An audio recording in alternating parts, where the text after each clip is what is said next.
ये हमारे पास दूसरा प्रीपोजिशन है। पहले हम ऑन के बारे में पढ़ चुके हैं कि ऑन कहाँ कहाँ पे लगता है। तो डायरेक्ट ऑन टू की तरफ आते हैं, इधर उधर की फजूल बहस नहीं करते हैं क्योंकि टाइम आप लोगों के पास इतना नहीं होता।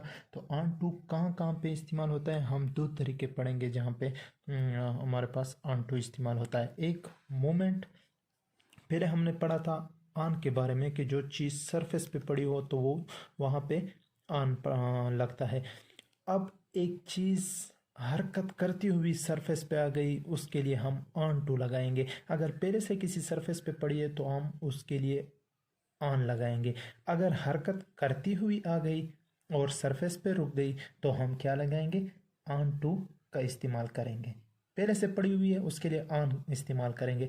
मतलब ये पेन पहले से पड़ा हुआ है, इस सरफेस पे पड़ा हुआ है। किस सरफेस पे पड़ा हुआ है, इस कागज़ के सरफेस पे ये पड़ा हुआ है, तो यहाँ पे हम ऑन का इस्तेमाल करेंगे। अगर मैं इसको इस तरह फेंकूं, मतलब ये यहाँ से हरकत करके वहाँ पहुँची है सरफेस पे, तो यहाँ पे ऑन टू का इस्तेमाल होगा। अब देखते हैं कुछ एग्जाम्पल से हम सीखते हैं। Move the books on to the shelf.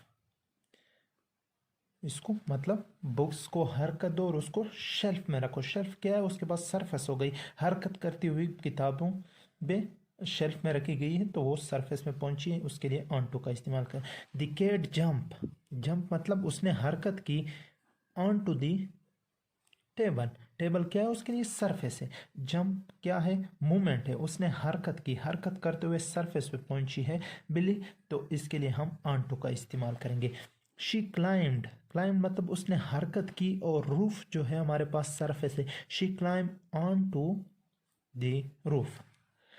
अगर वो पहले से छत पे मौजूद थी, she is on the roof, तो हम ऑन का इस्तेमाल करेंगे। लेकिन नहीं, वो हरकत करती हुई गई है तो वहाँ पे हम क्या इस्तेमाल करेंगे, she climb on to the roof.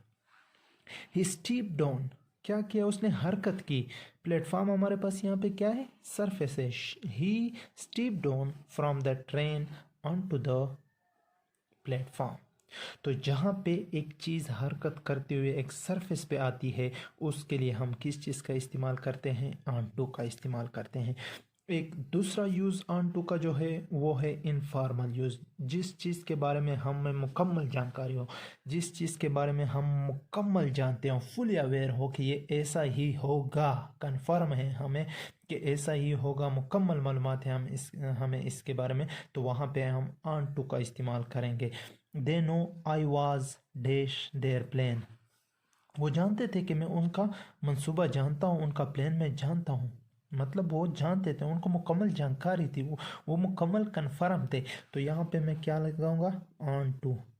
They know I was on to their plan.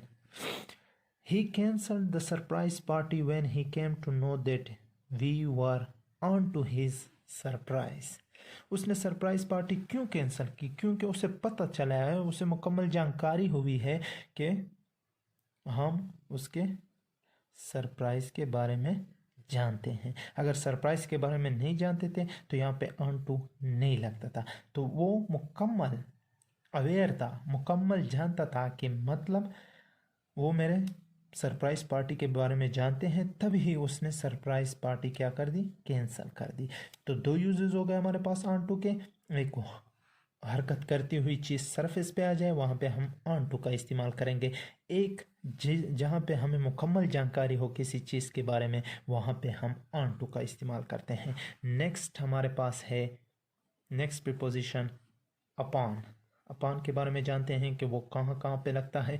On हम पहले कर चुके हैं, दूसरा प्रीपोजिशन ऑन टू कर दिया हमने। अब अपॉन की बारी है।